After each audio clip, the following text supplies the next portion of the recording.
Hazır prям yürekten ötüp gitti.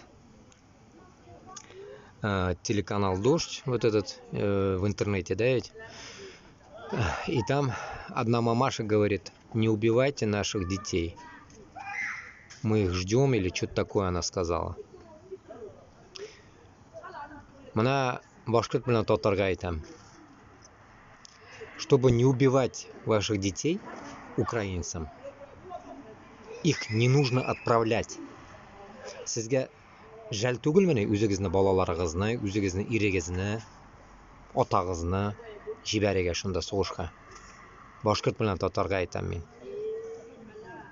Потом пленга төшкәч үтермәгез. А может ул пленга хәтле үлеп беткәндер уже. Кайдан беләсез? Туктатыгыз уже.